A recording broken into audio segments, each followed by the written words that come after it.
Comme cela a été annoncé, donc le sujet, tes choix sont déterminants. Ça, c'est le titre. Et on va introduire tout cela avec donc une lecture dans le livre du Deutéronome.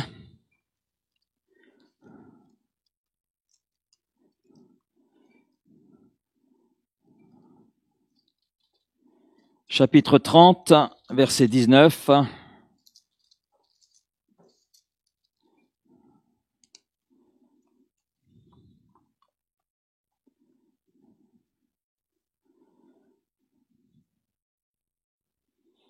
Le livre du Deutéronome reprend ce que la loi de Moïse pouvait là enseigner. D'ailleurs, le mot Deutéronome veut dire répétition de la loi. Hein. Donc, et ça fait penser à ce que pouvait dire l'apôtre Paul. Je ne me lasse de vous dire les mêmes choses parce que je sais que cela est source de salut pour vous. Hein. Et c'est vrai que en général, on apprend avec la répétition.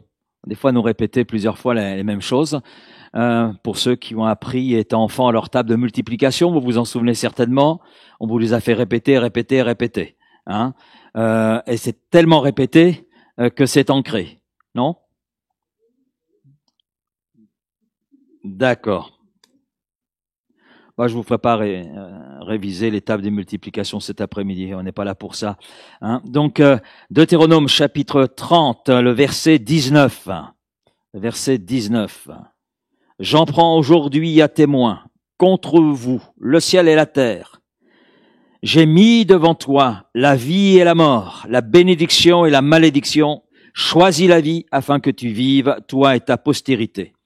On peut voir le verset 20. Pour aimer l'Éternel ton Dieu, pour obéir à sa voix et pour t'attacher à lui, car de cela dépendent ta vie et la prolongation de tes jours. Et c'est ainsi que tu pourras demeurer dans le pays que l'Éternel a juré de donner à tes pères, Abraham, Isaac et Jacob.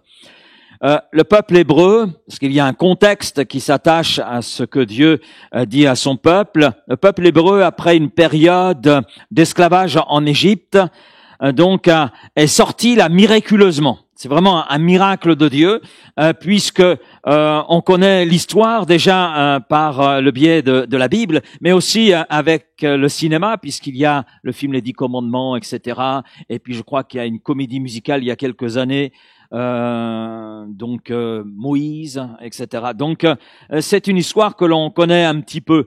Même ceux qui ne sont pas familiers avec la Bible ont entendu parler de ce peuple esclave en Égypte, de ce pharaon méchant qui opprimait ce peuple, qui l'avait réduit à l'esclavage et qui ne voulait pas le laisser partir. Mais c'est sans compter sur Dieu, amen. Dieu est grand. Et Dieu a entendu les cris de ce peuple. Et d'ailleurs, Dieu leur dira, j'ai entendu vos cris. Parce que pendant qu'ils criaient, Dieu préparait quelque chose que le peuple ne voyait pas. En fait, il préparait un homme, il préparait un libérateur en la personne de Moïse. Donc, il y a eu toute une succession de miracles qui a permis à ce peuple hébreu de sortir de l'esclavage d'Égypte. Et c'est Moïse qui a été l'instrument libérateur, accomplissant donc la volonté de Dieu, oui, pour ce peuple hébreu. Et Moïse, donc, conduit ce peuple dans le désert. Et là, dans le désert, ce peuple apprend à connaître Dieu. Et à un moment donné, eh bien, il y a une alliance qui est conclue entre Dieu et ce peuple. Vous serez mon peuple, je serai votre Dieu. Et dans cette alliance, eh bien, nous avons cette parole que nous avons lue. Voilà, j'ai mis devant toi, et j'en prends à témoin le ciel et la terre, j'ai mis devant toi, eh bien, la vie et la mort, la bénédiction et la malédiction. Mais choisis la vie afin que tu vives, toi et ta postérité. Donc, ce peuple est placé devant un choix, devant une décision à prendre. Et Dieu montre que non seulement, oui, il doit prendre une décision, mais il montre à ce peuple les conséquences, les résultats, en fonction de ce qu'il va choisir. Ça apparaît dans les paroles qui suivent, entre autres dans toutes les promesses qui sont contenues dans le livre de Deutéronome. Si vous choisissez la vie, voilà ce qui va arriver. Si vous choisissez une autre voie, voilà aussi ce qui va arriver. Mais le choix, ça vous appartient. Dieu dit, c'est pas moi qui vais choisir à votre place, c'est à vous de choisir. Donc les Hébreux sont placés devant un choix et Dieu donne les conséquences découlant du choix qu'ils vont faire. Dieu montre que finalement leur décision va non seulement affecter les circonstances de leur vie présente, mais également leur avenir et plus encore les générations qui suivront. Et cela reste vrai. Cela reste vrai. Quand on regarde un petit peu les choses, on s'aperçoit que la vie est faite de choix.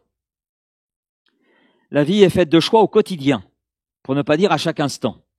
Vous avez fait le choix de venir en ce lieu. Vous avez fait le choix de manger tel menu à midi. Bon, pour certains, il y a peu le choix, c'est tout ce qu'il y avait dans le frigo. Mais, bien souvent, il y a le choix. On prépare la veille. Et au niveau des choix que nous prenons, il y a différentes catégories de choix. Il y a des choix que j'appellerais essentiels. Le choix de vivre. Oui. On choisit de vivre comme on choisit de ne pas vivre. C'est un choix essentiel. J'ai constaté par exemple que la France est non seulement vice-championne, parce qu'elle a perdu son titre, vice-championne de football, hein, mais la France est championne d'Europe dans un domaine qui est le suicide. 9000 suicides par an en France. Nous sommes champions d'Europe dans ce domaine. Triste record, hein. C'est le pays, la France, qui détient le plus haut taux de suicide en Europe.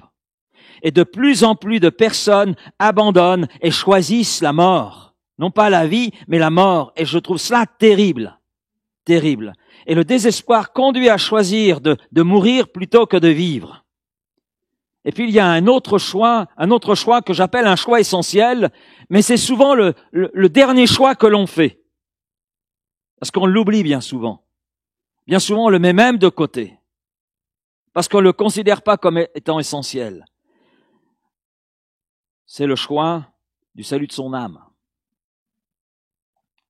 Dans notre pays, ce choix est placé en dernier de la liste. Vraiment en dernier. Dans les profondeurs de classement de ce qui est essentiel dans la vie d'une personne. Et pourtant. Donc il y a des choix essentiels, il y a des choix importants. Des choix importants. Le choix d'un conjoint, c'est quand même important. Vous allez me dire, mais pourquoi c'est pas essentiel à vos yeux? Si, c'est essentiel, mais pour beaucoup c'est important, mais c'est pas forcément essentiel, puisque c'est je t'aime un peu, beaucoup, à la folie, pas du tout, donc on divorce. Et il y a quand même 3 couples sur 5 qui passent par le divorce. Le taux là aussi est élevé. Le choix d'un conjoint, le choix d'une carrière, le choix de ses amis, l'achat ou non d'un bien immobilier, des choix importants. Et puis il y a des choix secondaires. Les vêtements que je vais porter. Chemise violette, chemise blanche, chemise rose. Comment je vais passer mes vacances d'été? Au Baléares ou simplement dans mon jardin me faire bronzer. Et puis il y a des choix bénins. Les choix que j'appelle bénins. Je mange quoi ce soir? Une soupe de carottes ou une pizza 4 fromages? Les choix bénins, hein, d'accord? Bien sûr, la catégorisation ne va pas être la même chez tout le monde. Moi, j'ai donné catégories, des exemples, mais peut-être que pour vous, vous dites, ah non, là, ce que je mange ce soir, moi je le mets dans ce qui est essentiel, pas dans ce qui est bénin. Peut-être que le vêtement, vous le mettez dans ce qui est bénin, et on peut, les uns et les autres, avoir une façon de gérer, de catégoriser nos choix de façon différente. Et puis, je ne sais pas si vous avez remarqué, mais les choix, c'est évolutif. Selon les personnes et selon les générations. Ce qui était essentiel pour moi à l'âge de 15 ans n'est pas forcément aujourd'hui, j'ai un peu plus, ce qui était l'essentiel à 15 ans. Je sais pas pour vous. On entend des jeunes vivement que j'ai 18 ans, comme ça, et puis en réfléchissant, je dis, quand on aura 60, tu réfléchiras différemment. Ouais. Oui, ce qui est essentiel à un moment donné ne l'est plus à un autre moment. Il y a une évolution qui est là, puis selon les générations. Hein. Peut-être que ce qui est pour moi un choix secondaire va être pour mon voisin un choix essentiel. Et puis ce qui est essentiel pour un jeune de 15 ans ne l'est pas pour une personne de 70 ans. Donc on n'est pas dans la même perspective. Dans tous ces choix qui sont là devant nous, il y a ce qui est bon, et puis il y a ce qui est moins bon. Puis il y a ce qui est vraiment mauvais. Et parfois, un choix paraît bon sur le moment, mais il s'avère, avec le temps, être en réalité un mauvais choix. Un mauvais choix. Je ne sais pas si ça vous est arrivé, cela. Imaginez quelqu'un qui doit choisir une voiture et il est sur une proposition d'une voiture d'occasion. Alors, il choisit de particulier à particulier. Voilà, il est sur un modèle, le modèle Rix. Vous connaissez le modèle Rix? Vous ne connaissez pas la marque Rix? Bon, c'est normal que vous la connaissiez pas, je viens de l'inventer. Donc, pour pas faire de pub à une marque de voiture. Hein. Donc, vous imaginez, choisir la marque Rix, voiture toute option, boîte automatique. Voilà, donc particulier à particulier, si je compare avec le garage qui fait cette marque, j'ai 5 000 € de moins. Hein. Même véhicule, même marque, voilà, même modèle. Donc, qu'est-ce que vous allez faire? Vous allez choisir moins cher, logique. 3 mois plus tard, vous tombez en panne, vous allez chez le mécanicien et le mécanicien fait un contrôle de votre moteur, il vous dit mais ce moteur a été trafiqué. Donc, ce qui semblait bon au départ, à l'arrivée, c'est moins bon. Si vous aviez choisi le garage Rix, vous aviez une garantie d'1 an. Eh oui. Mais comme c'était moins cher, on n'a pas vu cela. Puis on s'est imaginé que tout allait bien. Oui, ce qui en apparence était bon au moment de mon choix s'est avéré 3 mois plus tard, eh bien, ne pas être si bon que ça. Et puis nos choix, vous l'avez certainement remarqué et vécu, sont aussi influencés par un certain nombre de paramètres. Les circonstances, par exemple. Selon si nous avons du recul ou non devant un choix, la décision ne sera pas la même. Ne sera pas la même. Vous avez certainement remarqué, si vous allez dans un magasin pour, par exemple, acheter de l'électroménager, le vendeur vous dira toujours que c'est la meilleure des marques. Et puis il va mettre une certaine pression. Voilà, il va mettre la pression. Non, mais vous savez, il n'y a pas mieux. Et puis regardez, au niveau de la consommation, nanana. Donc il va sortir tout ce qui est bon. Il va pas vous dire ce qui va pas, bien sûr. Hein. Donc, et il y a une pression qui est là. Alors, on peut répondre à la pression. Ok, je le prends. Comme on peut prendre le recul, et peut-être qu'en prenant le recul et en faisant peut-être une recherche, en faisant les comparaisons, etc., on va se trouver que c'était pas si bon que ça. Hein. Et puis combien de fois, je pense que vous avez fait l'expérience, si vous ne l'avez pas faite, peut-être que vous la ferez, peut-être pas du tout, puisqu'à partir du moment où on est averti, donc ça nous évite peut-être de faire des erreurs que d'autres ont fait. Si j'avais eu plus de temps, j'aurais pas choisi ça. Ça vous est arrivé de dire cela? Ok, beaucoup ont fait cette expérience. Hein. Donc, ça veut dire, dans un choix, prenez votre temps. Hein. Et puis, il y a l'état d'esprit dans lequel nous sommes. L'état d'esprit dans lequel nous sommes. Ça joue dans nos choix.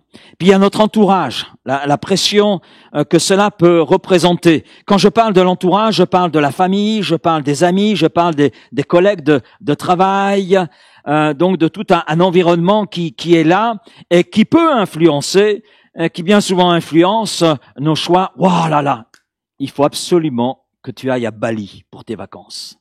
Bah ouais, absolument. Ah écoute, je suis allé à Bali, je suis allé dans tel hôtel, vraiment c'était formidable, nanana, piscine, jacuzzi, et j'en passe et j'en passe. Il y a plein de cousins là-bas, donc tu peux y aller. Ah, Bali.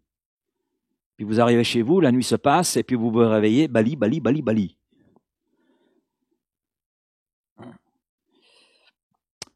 Donc on a des pressions comme cela de la part de l'entourage. Puis il y a par rapport au choix, chose que l'on n'examine pas toujours, dont on ne prend pas toujours conscience, c'est les conséquences.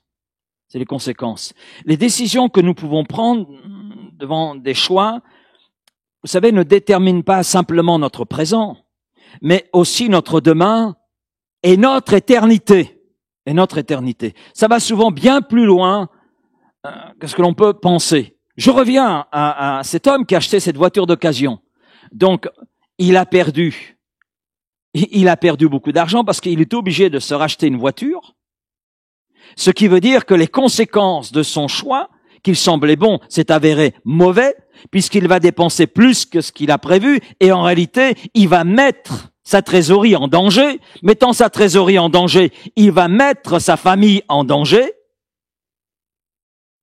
et il va dire à son fils aîné, c'est terminé maintenant l'escalade, parce qu'on n'a plus les moyens de te payer l'escalade, on sait au hasard, et à partir de là, oui, il faut racheter une voiture, etc. Donc, il y a des conséquences comme cela. Mais les conséquences vont aller plus loin, parce que le fils aîné va dire « Non, mais moi, je veux être escaladeur, professionnel, nanana », et conflit de famille. Et ça, c'est des conséquences qu'on n'avait pas mesurées au départ. Mais tout arrive après. C'est le résultat d'un choix au départ. D'un choix qui semblait pas si terrible que ça, une voiture d'occasion, voilà, que ça semblait bon. Mais il y a toute une chaîne de conséquences. Oui, dans nos choix, nous ne mesurons pas toujours les choses dans le temps. Ce que nous serons dans 10 ans est déterminé par nos décisions d'aujourd'hui. Oui. Ce que sera votre éternité est déterminé par le choix que vous faites aujourd'hui. C'est pour ça qu'on a cette parole qui revient d'ailleurs plusieurs fois. Aujourd'hui est un jour de salut. La Bible, aucune fois, ne dit demain sera un jour de salut. Mais elle dit toujours aujourd'hui. Maintenant. Un jour de salut. Ça veut dire que mon aujourd'hui détermine, mon futur détermine mon éternité. Mon choix aujourd'hui. Je vais prendre un exemple, c'est une histoire vraie. C'est un collègue qui raconte cette histoire. Une jeune femme décide de divorcer de son mari. Elle décide de divorcer de son mari parce qu'elle est tombée amoureuse d'un autre homme. Elle l'a rencontré sur son lieu de travail et donc ça se match entre eux. Donc elle choisit de divorcer de son mari. Et elle a 3 enfants en bas âge. Et bien sûr, son propre frère, et puis ses parents, et puis son pasteur n'étaient pas du tout d'accord avec elle dans son choix, mais elle a pris cette décision. Elle a choisi de divorcer, et donc elle a divorcé. Voilà. Et bien sûr, elle s'est mise avec celui qu'elle a choisi, voilà, qui n'était plus son mari. Et puis voilà que son deuxième mari, 6 mois après un remariage, la quitte. Il est parti. Il avait une position très agréable et sa position était tellement agréable qu'il avait dit à sa femme, c'est plus la peine que tu travailles, donc tu peux rester à la maison et t'occuper des enfants. Chose qu'elle a fait. Et voilà que, eh bien, après 6 mois de mariage, son mari est parti avec quelqu'un d'autre et il demande le divorce et elle se retrouve donc avec ses 3 enfants. Et puis elle se retrouve sans emploi. Et elle est tombée en dépression. Elle est là souffrant de solitude et elle n'a jamais pu refaire sa vie. C'est une triste histoire, hein. Surtout que c'est une histoire vraie. J'ai pas inventé cette histoire, c'est que c'est une histoire vraie. Maintenant, je dis une chose. Même si certaines mauvaises décisions prises auront un impact qui peut aller parfois jusqu'à la fin de notre vie. Cela peut être une réalité, mais il y a une autre réalité, c'est qu'en Jésus-Christ, il n'est jamais trop tard pour bien faire. C'est ça qui est extraordinaire. Et là, je vais vous donner une histoire vraie. Et ça, je l'ai vécu. Nous avons, lorsque nous étions dans le Jura, ouvert une ville, Louan-Cuiseaux, hein, et on a entamé des réunions en collaboration avec l'église voisine, on a ouvert des réunions, et puis un soir, il y a un monsieur qui est arrivé. Je revois cet homme, puisque habillé vraiment de noir, tout était noir chez lui. Donc ça se voyait dans ses yeux, ça se voyait, et il est arrivé dans un état dépressif. Et après la réunion, nous avons parlé ensemble, et il m'a exposé sa situation. Il était chef d'entreprise. Il avait une entreprise florissante, et puis voilà qu'il y a eu des problèmes dans le couple, et sa femme est partie, et il a fait une dépression, et il n'a pas supporté le départ de sa femme, et c'était là un temps terrible pour lui, ce qui fait que son entreprise a fait faillite. Il était dans l'incapacité de réagir, d'émerger des problèmes qui étaient là les siens, et il en est arrivé à être SDF. C'est terrible, hein? C'est terrible. Et puis, cet homme s'est dit, je peux pas rester comme ça, c'est pas possible. Comme il me disait, je peux pas être plus bas que là où je suis. Et puis, eh bien, il a accepté tout simplement ce défi, à savoir choisir Jésus. Choisir Jésus. Et puis, il a vu, petit à petit, un changement se produire en lui. Et puis là, il y a un espoir qui est né. Et puis là, il y a des idées qui sont venues. Et il a réalisé que Dieu lui avait donné des talents, des capacités. Et il a vu sa vie connaître un réel renouveau. Un réel renouveau. Mais c'était un témoignage aussi pour son entourage. Parce qu'ils l'ont vu dégringoler, et là, ils le voyaient remonter, et bien sûr, ils ont voulu savoir, mais qu'est-ce qui s'est produit dans ta vie? Et il a dit, j'ai fait un choix de ne plus couler, de pouvoir remonter. Comme je ne pouvais pas remonter tout seul, j'ai choisi Jésus. Alors certains ont ri de sa décision, mais d'autres ont vu ce qui se produisait, les résultats de son choix. Et il est remonté, il a remonté la pente, et il s'est joint à une église qui était plus proche de chez lui, et je dis amen à cela. Oui, avec Jésus, il n'est jamais trop tard pour bien faire. On peut toujours prendre un nouveau départ dans sa vie, repartir sur des bases nouvelles, sur de bonnes bases. Amen. Et cela, nous l'avons chanté. Tu peux naître de nouveau, tu peux repartir sur de nouvelles bases, tu peux construire quelque chose de nouveau, et cela c'est possible avec Jésus, qui saura faire dans ta vie ce que nul autre ne peut faire et ce que toi-même tu ne peux pas faire. Les décisions, vous savez, sont comme des graines plantées en terre qui vont porter en son temps de bons ou de mauvais fruits. Et nous sommes aujourd'hui, je dirais, le fruit de décisions que nous avons prises hier. Le choix le plus essentiel qui soit, c'est mon deuxième point et qui surpasse tous les autres, vous l'avez compris, c'est celui devant lequel le peuple hébreu se trouve. Et comme ce peuple, l'homme se trouve un jour ou l'autre devant ce même choix. Le choix, j'en prends aujourd'hui à témoin contre vous, le ciel et la terre. J'ai mis devant toi la vie et la mort, la bénédiction et la malédiction. Choisis la vie afin que tu vives, toi et ta postérité. C'est très intéressant parce que en lisant ce texte, c'est un texte qui revenait là dans mon esprit toute la semaine, j'ai pensé à cet autre texte. Ce texte de l'Ancien Testament m'a fait penser à un texte du Nouveau Testament, et en particulier à une parole de Jésus qui nous dit dans l'Évangile selon Jean, chapitre 14 et verset 6, « Je suis le chemin, je suis la vérité, je suis la vie. » Et le texte de l'Ancien Testament dit « Choisis la vie afin que tu vives, toi et ta postérité. » Et la vie, c'est une personne, c'est Christ. C'est Christ. C'est lui qui est la vie. Et choisir la vie pour le peuple hébreu signifiait choisir de faire confiance en Dieu, choisir de placer sa foi en Dieu, choisir de vivre dans ce que Dieu voulait pour lui. Et pour nous aujourd'hui, cela signifie exactement la même chose, mais avec une précision. Pour nous, il s'agit de choisir Christ. Il est le chemin qui nous conduit dans la connaissance de Dieu. Il paraît que tous les chemins mènent à Rome, ça reste encore à prouver. Ça reste à prouver. Mais il n'y a qu'un chemin qui mène à Dieu, c'est Christ. Je suis le chemin. Il n'est pas un chemin parmi d'autres, c'est le chemin. Je suis la vie, je suis la vérité. Et il dit cela dans un sens vraiment absolu. Il n'y a pas d'autre chemin. Lui seul est la vie, lui seul est la vérité. Lui seul. Et pour nous, donc, ça signifie choisir Christ. Il est le chemin qui nous conduit à la connaissance de Dieu, il est la vérité, celui sur lequel nous pouvons prendre appui, et il ne nous laisse pas seuls, puisque nous avons sa parole écrite, qui est la vérité. Ta parole est la vérité. Sanctifie-les par ta vérité, dit Jésus. Et puis il est la vie, parce qu'en Christ nous avons la vie de Dieu. C'est lui qui nous accorde cette vie véritable, cette vie qui échappe à bien des personnes qui préfèrent mourir. C'est terrible.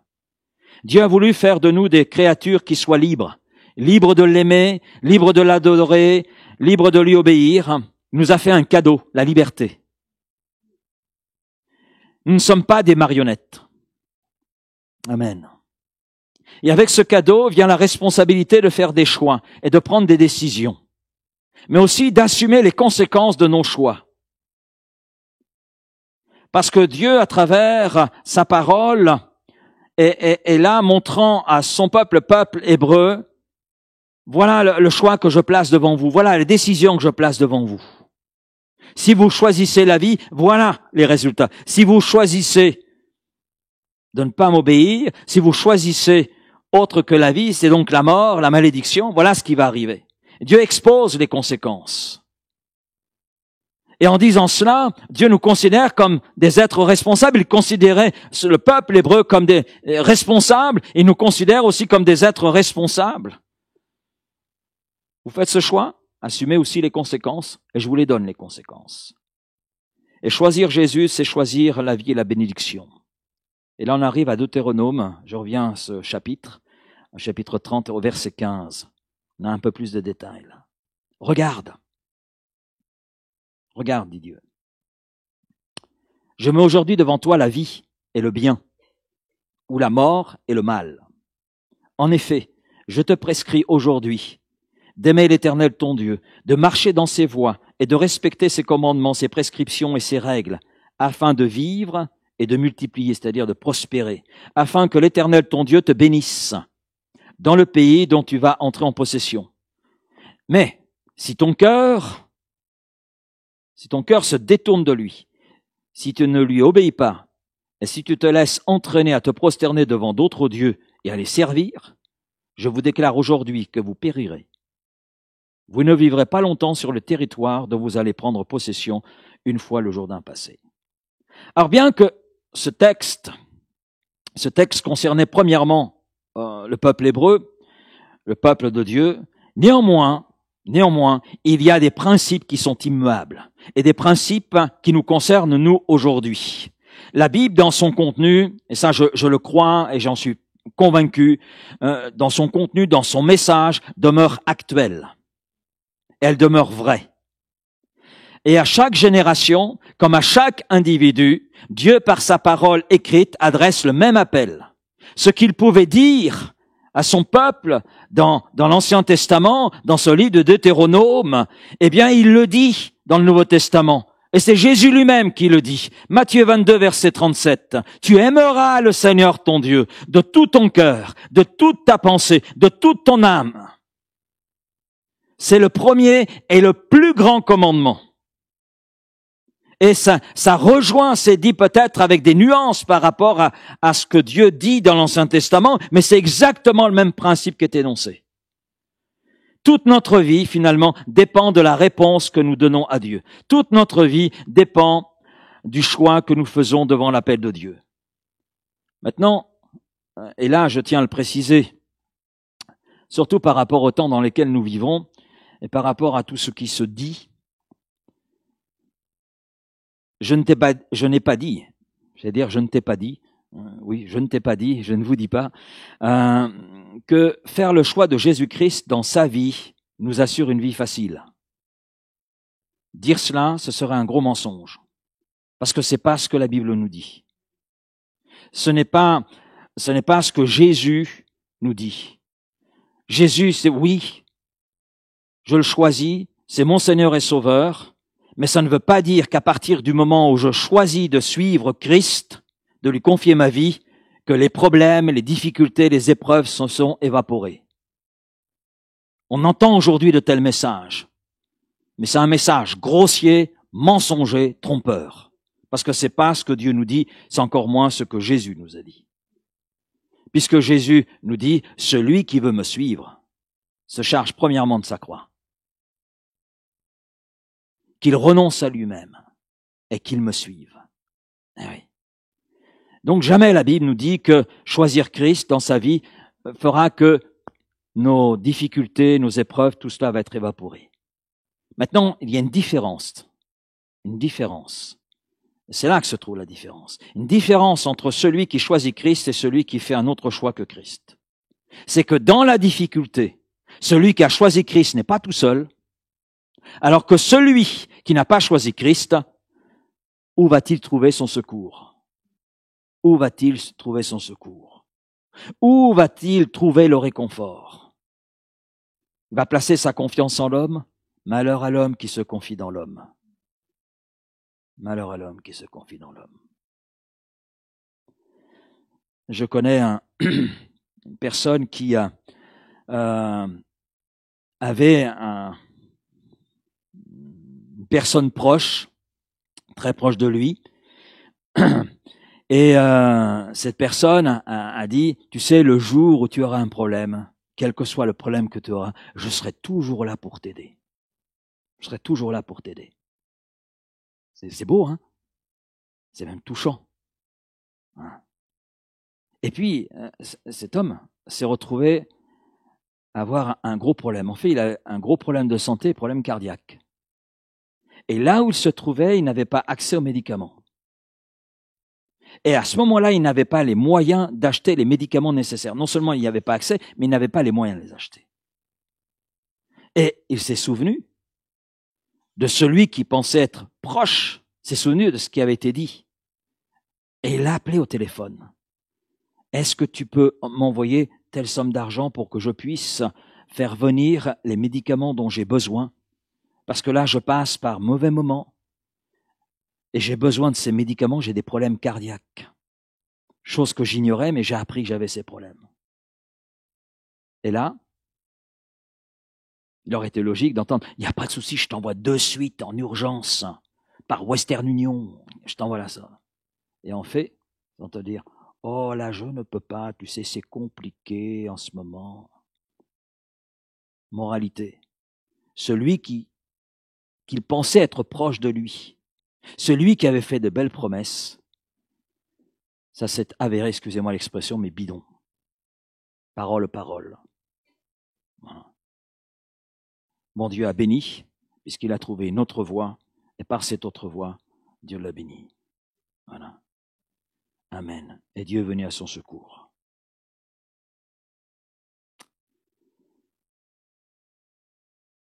Avec Christ, quand on le choisit, dans les difficultés, on n'est pas seul. Amen. Et là, j'en arrive à mon troisième point, les résultats. Les résultats. Je dirais que les difficultés pour celui qui aime Christ, les difficultés sont un lieu de bénédiction. C'est étonnant, hein? Mais c'est Dieu. Souvent, il nous prend un contre-pied d'ailleurs. C'est les difficultés pour celui qui aime Christ, pour celui qui a choisi Christ, qui demeure en Christ, les difficultés deviennent un lieu de bénédiction. Et ça, c'est pas moi qui le dis, on va le voir ensemble. Le lieu de la bénédiction, c'est être là où Dieu nous veut, au moment où il le veut. Et nous avons un bel exemple. Si je vous dis Daniel, prophète dont nous trouvons une partie de l'existence dans l'Ancien Testament, il y a un livre qui porte son nom, et on regarde cet homme depuis son enfance. Il a fait ce choix de Dieu dans son enfance. Et il était résolu, ferme dans son cœur. Et la place que Dieu occupait dans sa vie était claire. Dieu avait toute la place. Et cela n'avait pas empêché Daniel d'occuper des hautes responsabilités, sous plusieurs rois, des rois babyloniens, des rois mèdes et perses.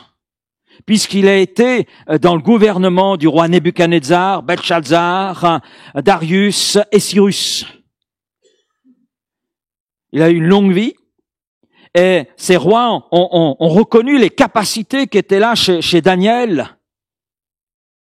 Et ils ont reconnu, surtout Nebuchadnezzar, parce que Nebuchadnezzar, à un moment donné, choisit le Dieu qu'avait choisi Daniel. Parce que Nebuchadnezzar a été touché par ce que Dieu faisait dans la vie de Daniel et par la vie de Daniel.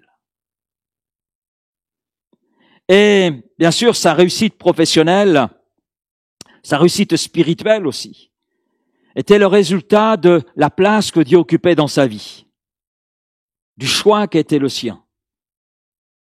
Et cela a rendu bien sûr jaloux un groupe de fonctionnaires qui étaient là autour de Daniel. Et puis un jour, ces fonctionnaires, ces hauts fonctionnaires, exactement comme Daniel, ont manigancé tout un plan pour pouvoir éliminer Daniel, parce que Daniel les énervait. Vous savez, ça arrive que la foi énerve les gens. Ça arrive. La foi agace les gens. Vous savez pourquoi? Parce que quand ils voient quelqu'un dans la foi avancer, ça fait apparaître dans leur vie la réalité du péché. Et ça suscite dans certains cas de la jalousie.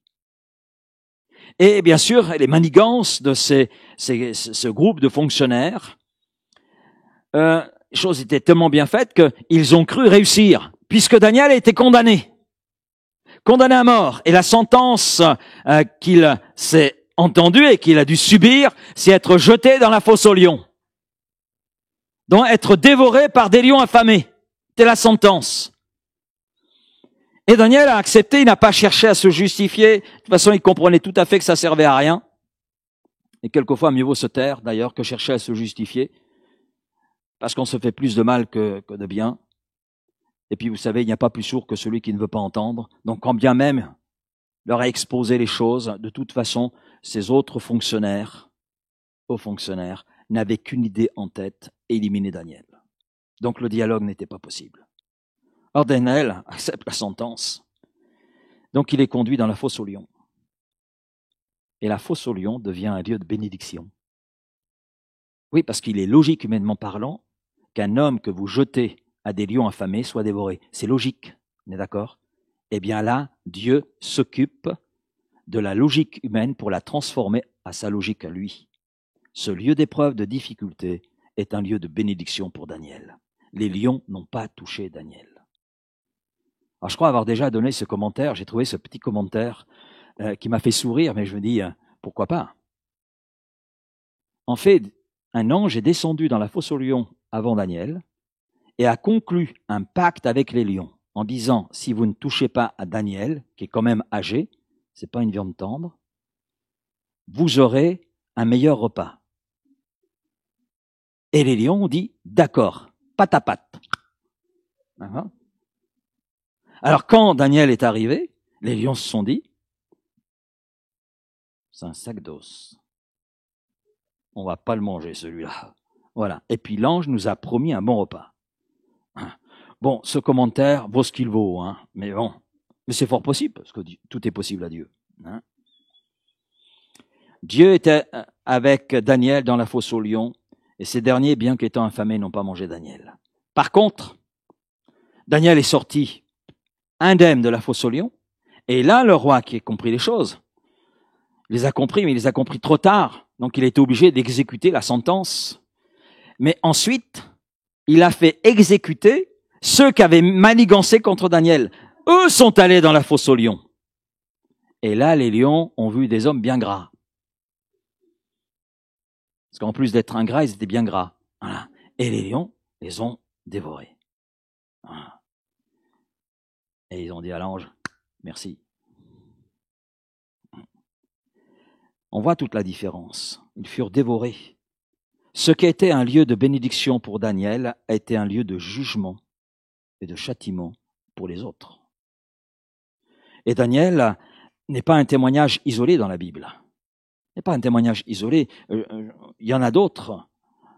Si je dis Joseph de l'Ancien Testament, si je dis Paul et Silas dans la prison de Philippe, etc., on a des témoignages qui sont là, qui nous montrent que des lieux d'épreuve, de difficulté, deviennent avec Dieu, parce qu'on choisit Dieu, parce qu'on choisit Christ, deviennent des lieux de bénédiction. Quand Dieu a toute la place dans notre vie, le lieu de difficulté dans lequel nous pouvons nous trouver devient un lieu de bénédiction parce que Dieu est présent. Et peut-être que quelqu'un est là justement dans la difficulté cet après-midi. Peut-être que quelqu'un qui nous écoute derrière son écran est là dans la difficulté, traverse un moment difficile. Cela peut être une maladie. Ben, ta difficulté, ce moment difficile, ta maladie, peut devenir un lieu de bénédiction. Amen. Parce que tout dépend de la place que nous accordons à Dieu, du choix qui a été le nôtre. Maintenant, il y a un autre résultat pour celui qui choisit la vie. Pour tous les autres choix, si nous choisissons premièrement Christ, pour tous les autres choix, il y a les ressources pour faire ce qui est bien. C'est-à-dire que celui, comme Daniel, il a été placé devant de nombreux choix. Et devant les choix devant lesquels il était placé, eh bien, il a eu de la part de Dieu les ressources, il a eu de la part de Dieu les conseils, il a eu de la part de Dieu le soutien. On voit à un moment donné Daniel qui est devant un texte du livre du prophète Jérémie, il se pose des questions, je ne comprends rien, Seigneur, aide-moi à comprendre. Et Dieu lui envoie un ange. Il lui envoie un ange pour répondre à sa question. Waouh! Et Dieu, eh bien, est intervenu plusieurs fois comme cela au niveau de Daniel, lui révélant les choses. Daniel passait devant des choix, qu'est-ce que je dois faire là, comment je dois réagir, et Dieu était là avec lui. Et ça n'a pas été le seul homme comme ça. Je vais donner un autre exemple de l'Écriture, l'apôtre Paul. L'apôtre Paul. Saul de Tarse, celui qui a été le persécuteur des chrétiens, mais qui à un moment donné a été placé devant l'évidence de la réalité de son cœur, et que le choix qui était le sien n'était pas le bon.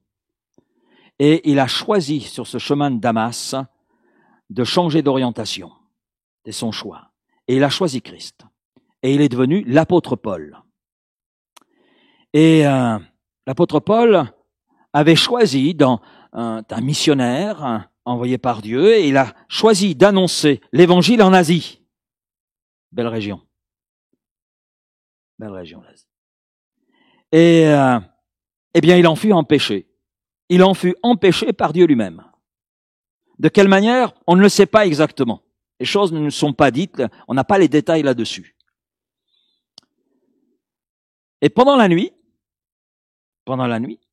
eh bien, il eut une vision. Et on lit ceci dans Acte 16, un Macédonien lui apparut et lui fit cette prière, passe en Macédoine, secours-nous. Après cette vision de Paul, nous cherchâmes aussitôt à nous rendre en Macédoine, concluant que le Seigneur nous appelait à y annoncer la bonne nouvelle. La suite du récit, la suite de ce chapitre 16, nous montre l'impact de la prédication de l'Évangile, cet impact qui a eu lieu en Macédoine. La première église européenne. Vous vous souvenez quelle ville? Première convertie, première européenne qui s'est convertie. Si je vous dis la ville de Philippe, c'est une femme qui est venue à la foi. Lydie dans la ville de Philippe. Et c'était le début d'une belle œuvre. Et Lydie a même reçu l'apôtre Paul dans sa maison. Sa maison est devenue, eh bien, une église locale. Et puis, à partir de là, l'évangile s'est répandu dans toute cette région. Et dans cette histoire, nous voyons Paul qui aime Dieu. Et dans le cœur duquel il y a ce désir de faire la volonté de Dieu. Et que voyons-nous? Eh bien, Dieu l'aider à faire les bons choix et être un instrument de bénédiction pour les autres. Et c'est ce que Dieu se propose de faire avec nous. Amen. Parce que non seulement, lorsque l'on choisit Christ, le lieu d'épreuve, de difficulté, voire de maladie devient un lieu de bénédiction parce que Dieu est là présent. Mais dans les choix qui suivront, Dieu se propose de nous aider, se propose de nous conseiller, se propose d'être avec nous. Dieu se propose d'être notre guide. On a un autre témoignage qui cumule les deux choses d'ailleurs. Abraham avec Lot. Abraham le tonton, Lot le neveu. L'un et l'autre sont riches. Mais à un moment donné, il y a une dispute qui éclate entre les bergers d'Abraham et les bergers de Lot. Et Abraham, qui a une expérience, c'est plus un jeune homme, c'est un homme qui a de la maturité, une certaine sagesse aussi, et qui aime Dieu. D'ailleurs, il est appelé l'ami de Dieu. Donc ça montre quelle relation il pouvait avoir avec Dieu. Il n'est pas dit que c'est un homme parfait, mais que c'était l'ami de Dieu. Il cultivait une intimité, une relation avec Dieu. Alors Abraham propose une solution, la séparation, et il laisse à son neveu, qui est plus jeune, de choisir l'endroit où il désire s'installer. Et Abraham dit, si tu vas à droite, j'irai à gauche, si tu vas à gauche, j'irai à droite. Nous lisons ce récit dans Genèse 13, à partir du verset 8, Abraham dit à Lot, qu'il n'y ait point, je te prie, de dispute entre moi et toi, entre tes bergers et mes bergers, car nous sommes frères, c'est-à-dire de la même famille. Tout le pays n'est-il pas devant toi? Sépare-toi donc de moi. Si tu vas à gauche, j'irai à droite, si tu vas à droite, j'irai à gauche. Lot leva les yeux et vit toute la plaine du Jourdain qui était entièrement arrosée, avant que l'Éternel eusse détruit Sodome et Gomorrhe. Cette précision. C'était jusqu'à Tsoar comme un jardin de l'Éternel, comme le pays d'Égypte. Lot choisit pour lui toute la plaine. Les mots ont leur importance. Il n'a pas choisi une partie de la plaine, c'est toute la plaine.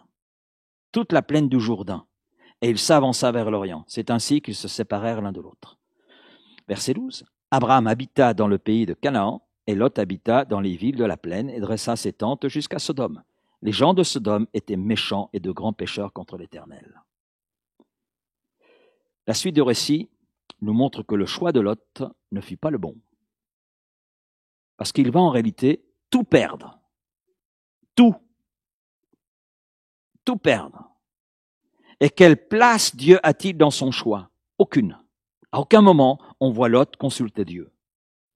À aucun moment, il demande à Dieu conseil. Il laisse simplement ses yeux, ce qu'il voit, ses impressions, ses sentiments le conduire. Mais nos sentiments, les impressions, etc., c'est assez trompeur. J'ai l'impression que, je pense que, j'imagine que, je vois que.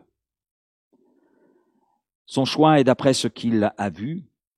Ce sont ses sens qui dictent son choix, mais ne réalise pas que les gens de Sodome étaient méchants et de grands pécheurs contre l'Éternel.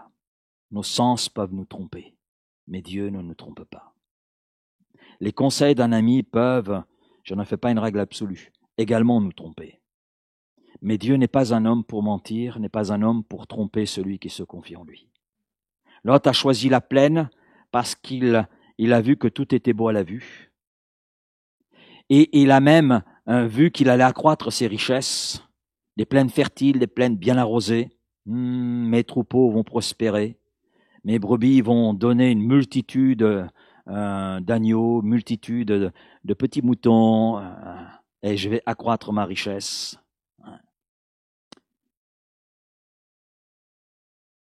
Et Abraham,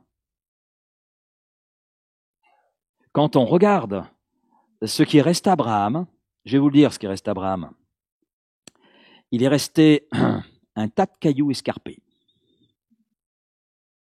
Mais oui, parce que Abraham, nous dit le texte, eh bien, a planté ses tentes du côté d'Hébron.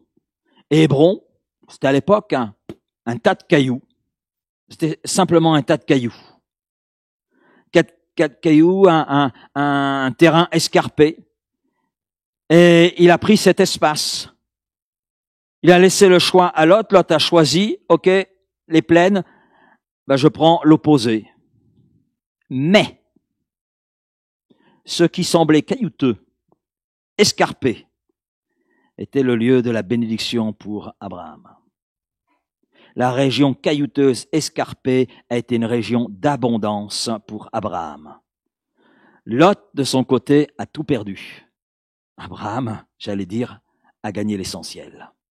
Et il a continué de prospérer. Amen. Amen. C'est là toute la différence qu'il y a entre celui qui choisit Dieu et celui qui choisit de poursuivre dans ses propres voies à lui. Celui qui choisit Christ est celui qui laisse Christ pensant qu'il a le temps pour réfléchir à cela. Alors il y a bien d'autres résultats pour celui qui, dans ses choix, donne la place à Dieu pour le guider. Peut-être que nous y reviendrons un jour. Mais je veux conclure cet après-midi en reprenant le texte d'introduction. Je voudrais que nous relisions ce texte dans l'introduction. J'en prends aujourd'hui, maintenant, à témoin contre vous et le ciel. J'ai mis devant toi la vie et la mort, la bénédiction et la malédiction. Choisis la vie afin que tu vives, toi et ta postérité. Et je crois que cette parole s'adresse à chacun d'entre nous cet après-midi. Dieu me dit, Dieu te dit, Dieu nous dit, je place devant toi la mort et la vie, la bénédiction et la malédiction. Choisis la vie afin que tu vives.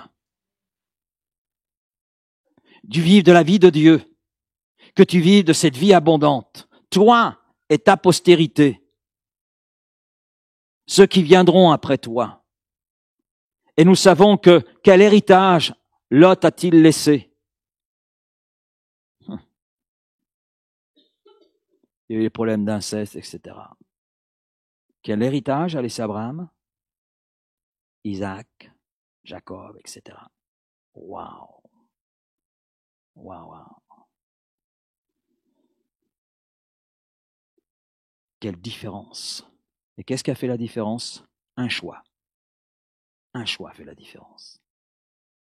Et c'est ce que Dieu est en train de nous dire cet après-midi. Un choix peut faire toute la différence dans ta vie. Pour aujourd'hui, pour demain, pour ton futur, pour ton éternité. Que nous puissions choisir. Choisir ce que Dieu veut que nous choisissions. Ce qui est le meilleur à ses yeux. Et ce qui est le meilleur à ses yeux doit être le meilleur à nos yeux. Alors puissions-nous, les uns et les autres, faire le bon choix et demeurer dans ce bon choix. Choisir la vie. Amen. Merci Père pour ta parole cet après-midi. Apportez très simplement, Seigneur.